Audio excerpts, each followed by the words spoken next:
The warning sirens screamed across the crystal cities of Zephyr Prime as another colony ship fell from the sky in flames.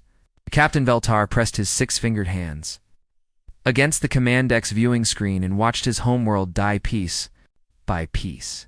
The enemy ships moved like black shadows against the purple sky, their hulls rippling with organic patterns that hurt to look at directly. "Sir, the outer defense grid is completely gone," reported his communications officer, her voice shaking. "The creatures are breaking through the atmosphere now." Veltar closed his eyes and tried to block out the sounds of his people screaming over the radio channels.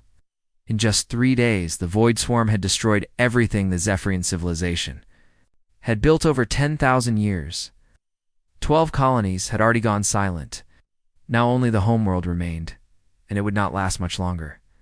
The swarm did not just kill, they consumed. They took entire worlds and turned them into something wrong. The few survivors who had escaped the outer colonies spoke of seeing their own families walking among the enemy. Their eyes black and empty, their bodies changed into horrible new shapes. "Captain, incoming transmission from the Planetary Council," his officer said. The hologram of Elder Morden appeared on the bridge, his normally calm features twisted with despair. "Captain Veltar, how much time do we have? Perhaps 6 hours before they reach the surface? Elder, maybe less." Morden's shoulders sagged. "Then it is over. Our fleet is destroyed. Our defenses are gone. We have nothing left to fight with." Veltar stared at the advancing enemy ships. Each one was the size of a small moon, covered in twisted spires and pulsing with an evil light. Inside those ships were billions of creatures that had once been people from other worlds, transformed into weapons of the swarm. "There is one thing we have not tried," Veltar said quietly. "What do you mean? The galaxy-wide distress beacon? We could send out a call for help to every star system within 1,000 light years." Morden shook his head. "Who would answer? We are not part of any alliance. We have no treaties, no friends among the other species. We chose isolation, remember? Wanted nothing to do with the violence and chaos of the greater galaxy." "That choice is what brought us here," Veltar replied. "We were so afraid of the dangerous species out there that we cut ourselves off from everyone. Now we are alone when we need help the most." The ship shook as enemy weapons struck the remaining orbital platforms. Through the viewing screen, Veltar could see pieces of burning metal falling toward the planet like deadly rain. "Even if someone hears our call, who would risk their lives for strangers?" Morden asked.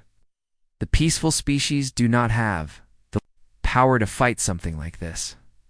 And the dangerous ones. Why would they care about us?" Veltar turned to his communications officer. "Prepare the emergency beacon. Full power, all frequencies." "Sir, that will drain our remaining energy reserves," she warned. "We will not need energy reserves if we are all dead in 6 hours?" The officer nodded and began working at her console. The bridge filled with the sound of power systems charging up for one final transmission. "Thousands of light years away, Doctor." Lisa Martinez was enjoying a quiet cup of coffee in the observation deck of the Human Research Station New Horizon. The station orbited a dead star on the edge of known space, far from the busy trade routes and political disputes of the galaxy's core worlds. It was the perfect place for scientists who wanted to study the universe without interference. The peace was broken when her communication device began beeping frantically. Lisa set down her coffee and checked the incoming signal. Her eyes widened as she saw the readings. "Commander Sullivan, you need to see this," she called out. Jake Sullivan walked over from where he had been reviewing security reports. The human military maintained a small presence on the research station, mostly to protect the scientists from pirates and other threats. "What is it, Doc? I'm picking up a distress signal. It's coming from somewhere in the Andrian sector, and it's broadcasting on every frequency at once." Sullivan frowned. "Pirates don't usually ask for help that loudly." "Let me hear it." Lisa activated the translation program, and the bridge filled with the sound of an alien voice speaking in a language none of them had heard before. The translation appeared on the screen as the voice continued. "This is Captain Veltar of the Zephyrian Defense Fleet. Our world is under attack by an enemy we cannot defeat. They have destroyed our colonies and our ships. In a few hours, our entire civilization will be gone. We are sending this message to anyone who might hear it. Please, if there is anyone out there with the power to help us, we are begging you. Do not let our people die like this. Do not let the swarm take our world. The message repeated itself, growing weaker each time as the alien ship's power failed. Sullivan checked the signal's origin point and felt his blood run cold. He knew those coordinates. The Zephyrian system was only 3 days away at maximum speed, assuming they left immediately. "Sir, are we going to respond?" Lisa asked. Sullivan stared at the star charts for a long moment. He knew what would happen if they answered this call. The moment they identified themselves as humans, every species within 100 light-years would start running in the opposite direction. Humanity had a reputation in this part of the galaxy, and it was not a good one. But he also knew what would happen if they did nothing. Entire civilization would die, and no one would even remember they had existed. "Get me Admiral Hayes on priority channel," Sullivan said. "Tell her we need the nearest battle group here as fast as possible." "Sir, are you sure about this?" "Once we respond to that signal, there's no taking it back." Sullivan looked out at the stars and thought about the fear in the alien captain's voice. Somewhere out there, people were dying while their government debated whether to risk helping them. "Sometimes being the monsters is exactly what the universe needs," he said. Admiral Patricia Hayes stood on the bridge of the USS Liberty, watching her fleet prepare for departure. 27 ships had answered the call in less than 6 hours. Their crews working frantically to load supplies and weapons. She had seen fast mobilizations before, but never anything like this. "Admiral, incoming message from Fleet Command," her communications officer reported. "Put it through." The hologram of Admiral Morrison appeared, his face grim. "Patricia, are you certain about this? We're talking about first contact with an unknown species. In the middle of a war zone, against an enemy we know nothing about." The distress signal was clear, sir. "They're facing extinction in less than 48 hours. If we're going to help, we need to leave now." Morrison shook his head. "Do you have any idea what will happen when word gets out that humans are on the word? Move, half the galaxy will think we're invading someone." Hayes had been thinking about that problem since she received Sullivan's message. Humanity's reputation in this sector was complicated. They were not hated exactly, but they were feared. Other species told stories about humans that made them sound like living nightmares. Double quotes, "Sir, what choice do we have? Let an entire civilization die because we're worried about our image? Our image is what keeps the peace out here, Admiral. When other species are afraid to fight us, there are no wars. When they think we might be planning something, they behave themselves." Hayes understood the logic, but she had heard the alien captain's voice breaking as he begged for help. "Some things were more important than political considerations. We'll deal with the consequences later, sir. Right now, people are dying." Morrison sighed. "Very well. But Patricia, be careful out there. If this goes wrong, it could destabilize the entire sector." The transmission ended, and Hayes turned to her tactical officer. "Colonel Brooks, are your Marines ready?" Kevin Brooks nodded. "As ready as we can be for a completely unknown enemy, ma'am. We've loaded extra ammunition, medical supplies, and emergency rations. Whatever these Zephyrians are, we'll be able to help them." "Good. What about the other ship commanders? All reporting ready for departure?" "Captain Stone on the Defender wants to know if we have any intelligence on this void swarm." Hayes shook her head. "Nothing in our databases. We're going in blind." As the fleet prepared to jump to hyperspace, similar conversations were taking place across the galaxy. The Zephyrian distress call had been heard by dozens of different species, but most had decided not to respond. On the trading station Deep Harbor, Captain Yextal of the Corvani Merchant Guild listened to the recording. For the third time, his first officer, a nervous creature with 4 arms and gray skin, shifted uncomfortably. "Captain, should we not send help? We have cargo ships that could evacuate civilians." Yextal's tentacles writhed with anxiety. "Into a war zone, against an enemy that has already destroyed 12 colonies. Our ships are not warships, Colmer. We would only be adding to the death count. But sir, the moral obligation. The moral obligation is to keep our own people alive. Contact the other guild ships in this sector. Tell them to avoid the Andrion region until this crisis passes. On the crystal world of Velteron, the High Council debated the same question. Elder Silkmore paced in front of the Great Assembly, her robes shimmering with nervous energy. The Zephyrians chose isolation, she said. They refused our offers of alliance, our trade agreements, our cultural exchanges. Now they expect us to risk our lives for them. They were simply being cautious, replied Elder Hundock. Perhaps. We should have tried harder to include them in the galactic community. Caution is what kept them safe for 10,000 years, till now. Silkmore stopped pacing and faced the assembly. Even if we wanted to help, what could we do? Our ships are designed for exploration and research, not war. We would be sending our people to die for no purpose. The debate continued for hours, but the conclusion was inevitable. The Velteran would send supplies and medical aid after the crisis was over, but they would not risk their ships in active combat. Meanwhile, in the darker corners of the galaxy, other species were having very different conversations. On the war moon of Sektar, General Vexahan studied the intercepts of the human fleet movements. Interesting, he growled, his scarred face reflecting the light from the tactical displays. The Deathworlders are on the move. Aid. A younger warrior with fresh scars across his chest leaned forward. General, should we mobilize our own forces? Why? The humans are not moving toward our territory, eh? They are going to fight something called the Void Swarm. But sir, if the humans are involved, perhaps we should investigate. They do not move their war fleets without good reason. Vexahan considered this. The Sectari had fought humans once, long ago. It had not gone well for anyone involved. Since then, both species had maintained a careful distance from each other. No, he decided. If the humans think this enemy is worth fighting, then it is probably very dangerous.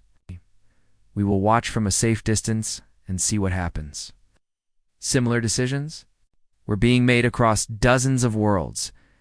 The galactic community had learned to pay attention when humans started moving warships. But that attention usually led to avoidance rather than assistance. Back on Zephyr Prime, Captain Veltar received the first responses to his distress call. They were not encouraging. We're getting messages from 17 different species, his communications officer reported. Most are offering sympathy and promising to send aid after the crisis is resolved. After we are all dead? In other words, yes, sir. However, there is one response that is different. Veltar looked up from the damage reports he had been studying. What do you mean? The message is from something called the Human Colonial Fleet. They say they are 3 days out and will arrive with sufficient force to engage the enemy. Veltar felt his heart skip. He had heard stories about humans, whispered tales that most civilized species tried not to repeat. They were supposed to be from a death world, a planet so violent that it had created the most dangerous species in known space. Are you certain that message is legitimate? Yes, sir. The transmission codes match their official fleet registrations. Veltar stared at the tactical display showing the approaching Void Swarm. In 18 hours, maybe less, those ships would begin the final assault on his homeworld. He had called for help from anyone who would answer. He had not expected the answer to come from the species that most of the galaxy considered to be the real monsters. The human fleet dropped out of hyperspace at the edge of the Zephyrian system like wolves emerging from a dark forest. Admiral Hayes watched the tactical displays light up with enemy contacts as her ships spread into battle formation. What she saw made her stomach turn cold. The Void Swarm had turned the outer planets into something that barely looked real. Where there should have been normal worlds, twisted organic structures reached out into space like grasping fingers. The enemy ships moved in patterns that hurt to watch, flowing around each other like drops of black oil. My God, whispered Captain Stone from the Defender. What are those things? Before Hayes could answer, her communications officer spoke up. Admiral, incoming transmission from the planet. It's the aliens. Put them through. The view screen flickered, and Captain Veltar appeared. Hayes had seen many different alien species during her career, but the Zephyrians were striking even by those standards. Veltar stood nearly 8 feet tall, with pale blue skin and large eyes that seemed to hold ancient wisdom. Right now, those eyes were filled with desperate hope. "Are you the humans who answered our call?" Veltar asked, his voice carrying clearly through the translation system. "I am Admiral Patricia Hayes of the Human Colonial Fleet. We received your distress signal and came as quickly as we could." Veltar closed his eyes for a moment, and Hayes could see his shoulders shake with relief. "Thank you. We had begun to think no one would come.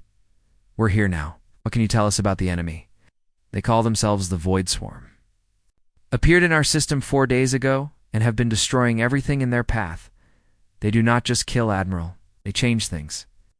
They turn our people into something else, something wrong." Hayes felt a chill run down her spine. "How many ships are they fielding?" "Our sensors detected over 300 vessels before our outer defenses fell. But Admiral, there is something you should know about our people. We are not warriors. We have never fought a war like this. Our defense fleet was designed to stop pirates and smugglers, not an invasion force. That's why we're here," Hayes replied. "My ships are built for war." Lieutenant Ben Parker, who had been monitoring the enemy formations from his scout ship, broke into the conversation. "Admiral, you need to see this. I'm sending you the tactical data from my reconnaissance run." The information appeared on Hayes' screens, and she felt her blood run cold. The Void Swarm ships were not just numerous, they were massive. Each one was easily 10 times the size of her largest battleship, and they were covered in what looked like living armor that pulsed with its own light. "Parker, did you detect any weaknesses?" "That's the strange part, ma'am. Ships don't seem to have any central command structure. They move like a school of fish, all responding to the same signals at the same time. But I couldn't figure out where those signals were coming from." Dr. Chris Morgan, the fleet's chief science officer, had been analyzing the data from his research vessel. "Admiral, I think I know what we're dealing with. These aren't ships in the traditional sense. They're living creatures, probably grown rather than built. That would explain the organic appearance and the coordinated movement patterns. Can we kill them?" "Everything can be killed, Admiral. The question is how much firepower it's going to take." Hayes turned back to Veltar. "Captain, we need to evacuate your civilian population immediately. My ships can provide cover, but this is going to be a fight. Admiral, we have over 2 billion people on the surface. Even with our entire transport fleet, we could never evacuate everyone in time. And we don't evacuate everyone. We evacuate who we can, and make sure the rest have somewhere safe to hide." Captain Amy Rodriguez, commanding the hospital ship Mercy, joined the conversation. "I can coordinate the medical evacuation. My ship has space for 50,000 patients, and we can convert the cargo bays for more." "Do it," Hayes ordered. "All ships, begin evacuation operations immediately. Priority goes to children, elderly, and wounded." As the human ships moved toward the planet, the Void Swarm began to react. The black ships that had been slowly advancing suddenly picked up speed, racing toward the newcomers with predatory hunger. "Admiral." "Enemy contact in 15 minutes," reported her tactical officer. Hayes studied the approaching enemy formation. 300 ships against her 27. Under normal circumstances, those odds would be suicide. But Hayes had not built her career on normal circumstances. All ships, battle stations, weapons free, target the largest ships first. Commander Rachel Stone had been preparing for this moment since they left human space. Her job was to establish proper communication protocols with the aliens while coordinating the evacuation. She had studied every available piece of information about first contact situations, but nothing had prepared her for this. "Captain Veltar, we need your people to trust us completely," Stone said over the comm channel. "My Marines are coming aboard your evacuation ships to help with crowd control. They may look frightening, but they are here to protect your people." "I understand, Commander. But I must warn you. My people have heard stories about humans. Some of them may be afraid." Stone almost smiled. "Captain, after today, they're going to have new stories to tell." The first Void Swarm ships reached weapons range, and space erupted in violence. The enemy vessels opened fire with weapons that seemed to bend reality itself, sending waves of destructive energy that made the very stars flicker. The human ships responded with everything they had, their weapons lighting up the darkness like angry suns. Hayes watched one of her destroyers take a direct hit and explode in a ball of fire. But the crew's sacrifice was not in vain. The explosion damaged to enemy ships. It's causing them to drift away from their formation with strange fluid leaking from their holes. "They can be hurt," she said grimly. "All ships focus fire on damaged targets. Don't let them recover." Below on the planet's surface, millions of Zephyrians looked up at the battle raging in their sky. They saw their salvation and their possible doom fighting above their heads, and they began to understand that sometimes the most dangerous choice is also the only choice that matters. The real fight was just beginning. The battle had been raging for 2 hours when Sergeant Tony Williams got his first close look at what the Void Swarm really was.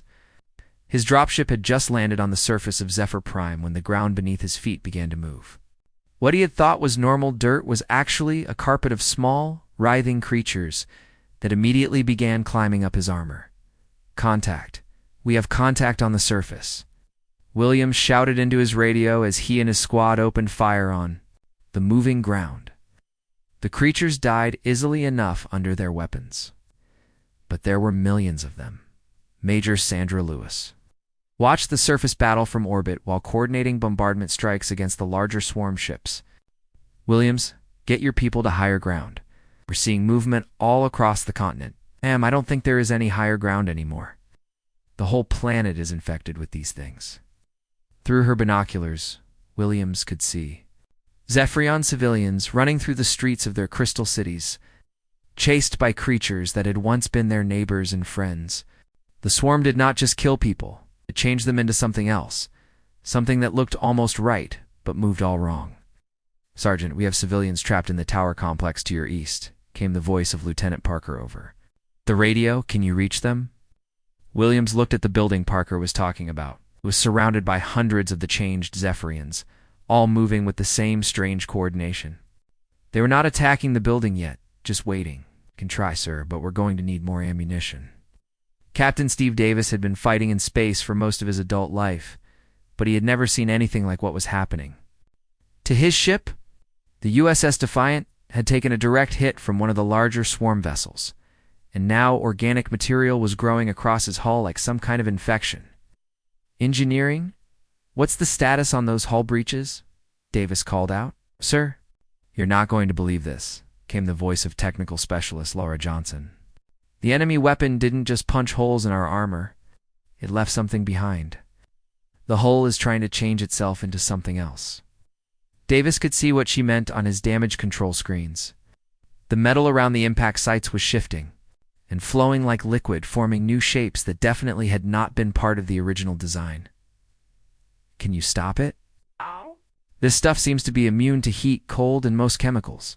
Davis made a decision that would have gotten him court-martialed under normal circumstances. "Johnson, I want you to overload the reactor in Section 7. Cook whatever that stuff is with pure radiation." "Sir, that could kill the entire engineering crew. Better that than let this infection spread to the rest of the ship." Down on the planet's surface, Dr. Angela White was making a discovery that would change everything. She had been studying samples of the swarm creatures when she noticed something strange about their brain activity. Unlike normal life forms, these creatures showed no individual thought patterns at all. They were all connected to something else, something bigger. "Commander Stone, I need to speak with Admiral Hayes immediately," White said over her communicator. "The Admiral is kind of busy right now, Doctor. We're in the middle of a battle. This is about the battle. Think I know how to hurt them." Stone patched her through to the flagship, where Admiral Hayes was watching 3 of her ships get torn apart by enemy fire. The human fleet was giving better than it got, but the odds were still overwhelming.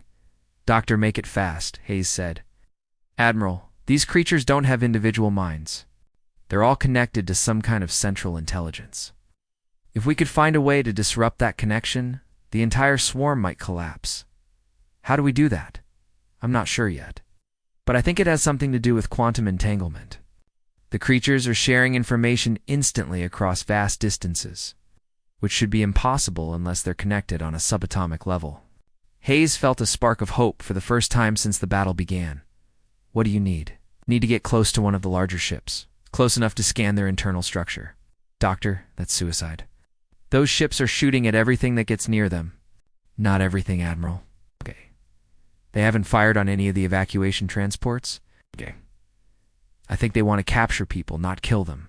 Colonel Danny Foster had been listening to the conversation from his position on the planet's surface. Marines were holding a defensive line around one of the evacuation sites, but they were running low on ammunition. Admiral, if the doctor is right, I volunteer to go with her. Someone needs to protect her while she does her science thing. Foster, you have civilians to protect. Ma'am, with respect, if Dr. White can figure out how to stop these things, protecting her is the best way to protect everyone. Hayes considered the proposal. It was dangerous, maybe even crazy. But they were losing the battle, and desperate times called for desperate measures. Very well, Dr. White, Colonel Foster. You have a go. Take a stealth shuttle and see what you can find. Captain Michelle Clark had been watching the conversation from her position near the planet's moon. Her destroyer had taken heavy damage, but her engine still worked. She knew what she had to do. Admiral, I'm going to create a distraction. Keep the big ship's busy while White and Foster do their thing. Clark, your ship is barely holding together. Then I better make it count. Clark turned her ship toward the largest concentration of enemy vessels and pushed her engines to maximum power. The swarm ships immediately began firing at her. There. Attention drawn away from the smaller stealth shuttle that was now racing toward the center of their formation. As explosions lit up the space around her dying ship, Clark smiled grimly. She had always known she would die in battle. She just had not expected it to be in defense of aliens she had never met before today. But that was what humans did. They protected people, even when those people were strangers. Even when the cost was everything they had to give. The real test was just beginning. Dr. Angela White gripped the sides of her seat as the stealth shuttle raced through the enemy formation. Colonel Danny Foster sat beside her, his rifle ready, and his eyes scanning the tactical displays for any sign of trouble. Around them, the massive swarm ships moved like sleeping giants, their organic hulls pulsing with strange lights. Doctor, we're approaching the target vessel, said their pilot, Lieutenant Sarah Kim. It's bigger than our scans indicated. This thing is the size of a small moon. White stared at the ship through the shuttle's viewing port. Up close, she could see that its surface was covered in what looked like nerve endings, all twitching and moving in complex patterns. The sight made her feel sick, but she forced herself to focus on her instruments. I'm getting readings, she said, watching the data stream across her screens. Foster, you were right. This thing isn't just a ship. It's a brain. The whole vessel is one giant neural network. Can you figure out how to hurt it? I'm trying. But the quantum patterns are incredibly complex. It's like looking at the brain of something that thinks in dimensions we can't even imagine. On Admiral Hayes' flagship, the battle was reaching a critical point. Half of her fleet was either destroyed or badly damaged, and the swarm ships were beginning to break through their defensive lines. Captain Rodriguez had managed to evacuate over 1 million civilians, but there were still billions more on the planet's surface. Admiral, the evacuation ships are reporting strange behavior from the rescued civilians, Rodriguez said over the communication channel. Some of them are trying to return to the planet. What do you mean? They're saying they can hear voices calling them back. The medical team thinks it might be some kind of psychic influence. Hayes felt her blood run cold. Control people, even after they had been evacuated, then the rescue operation might be making things worse, not better. Rodriguez, quarantine anyone showing signs of influence. Can't let this infection spread to our ships. On the planet's surface, Sergeant Williams and his squad had reached the tower complex where the civilians were trapped, but what they found there made them question everything they thought they knew about the enemy. The Zephyrians inside the building were not hiding from the swarm creatures. They were talking to them. Through the windows, Williams could see groups of aliens standing calmly while the changed creatures moved around them, touching them gently with appendages that should have been weapons. Sir, I think we have a problem, Williams radioed to his commander. The civilians don't seem to be prisoners. They look like they're being recruited. Major Lewis, watching from orbit, could see the same thing happening across the entire planet. In city after city, Groups of Zephyrians were walking peacefully toward the swarm creatures, their faces calm and empty. "Williams, get out of there." "Now, ma'am, what about the civilians?" "They're not civilians anymore. They're part of the enemy."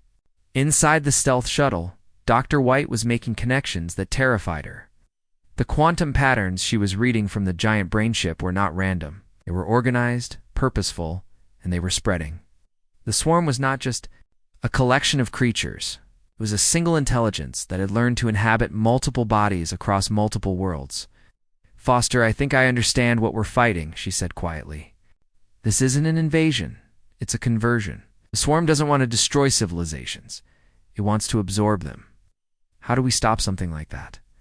White studied her readings for another moment, then made a decision that would either save everyone or kill them all.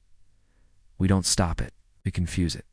She began typing rapidly on her console, preparing a program that would send false quantum signals to the brain ship.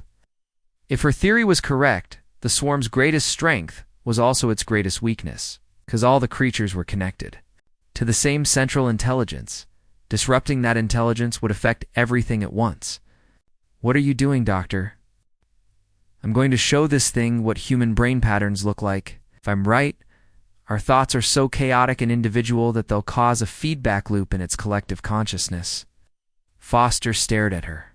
"And if you're wrong, then we'll probably join the collective, and the human fleet will have to destroy this ship with us on it." White activated her program, and immediately the shuttle's instruments began screaming warnings. The brain ship around them started convulsing, its nerve-covered surface writhing like something in pain back on the planet. Sergeant Williams watched in amazement as the swarm creatures suddenly stopped moving. They stood frozen in place for a moment, then began making sounds that could only be described as screaming. The Zephyrians who had been walking toward them suddenly shook their heads as if waking up from a dream. "What the hell just happened?" Williams asked. On the flagship, Admiral Hayes was getting reports from across the battlefield. The swarm ships had stopped their coordinated attacks and were now moving randomly, crashing into each other and firing weapons in all directions. "Admiral, whatever Dr. White did, it's working," reported her tactical officer. "The enemy formation is collapsing." But Hayes knew the victory was not complete yet.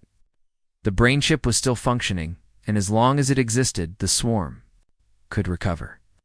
She made the hardest decision of her military career. "All ships, focus fire on the large vessel in Sector 7. Everything you have." "Admiral, our people are still on that ship." "I know, but if we don't destroy it now, everyone dies." Commander Eric Thompson, commanding the heavy cruiser Vengeance, understood what Hayes was asking. He had served under her for 5 years, and he knew she would not give such an order unless there was no other choice. "All ships, this is Thompson. Target the brain ship. Fire when ready." As the human fleet prepared for its final attack, Dr. White and Colonel Foster sat in their shuttle, watching the chaos around them. They knew what was coming, and they knew they probably would not survive it.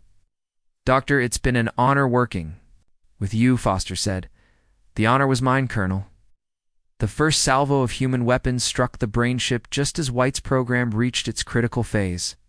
The combination of physical damage and quantum disruption was more than the ancient intelligence could handle. For the first time in millions of years, the swarm's collective consciousness began to break apart across the galaxy. On worlds that had been absorbed centuries ago, strange things began to happen. People who had been part of the collective for generations suddenly remembered who they used to be. The real victory was just beginning. The brain ship exploded in a flash of light that could be seen from 3 star systems away. When the brightness faded, Admiral Hayes looked at her tactical display and saw something she had not expected. The explosion had not just destroyed the central intelligence. It had sent a wave of quantum disruption across the entire galaxy, breaking the swarm's hold on every world it had ever touched. "Admiral, we're getting reports from across the sector," her communications officer said. Her voice filled with wonder. "The swarm ships everywhere are going dark. They're just floating in space, not moving." Hayes felt a mixture of relief and grief. They had won, but the cost had been terrible. Dr. White and Colonel Foster were gone. along with dozens of other brave people who had sacrificed themselves for strangers they had never met. What about our people on the planet? Sergeant Williams reports that the swarm creatures are collapsing. They're turning back into normal, organic matter. The Zephyrians who are being influenced are waking up and asking what happened. Captain. Veltar's voice came over the communication channel, shaking with emotion. Admiral Hayes, our sensors show that the infection is leaving our world. The changed areas are returning to normal. How did you do this? Hayes looked out at the debris field where the brain ship had been. We had some very brave people who were willing to risk everything for others. That's what humans do. 3 days later, Admiral Helena Murphy arrived with the reconstruction fleet. The immediate crisis was over, but the work of rebuilding was just beginning. The Zephyrians had lost millions of people in dozens of cities, but their civilization would survive. Roy Peterson led the joint patrols that were now sweeping the system for any remaining swarm remnants.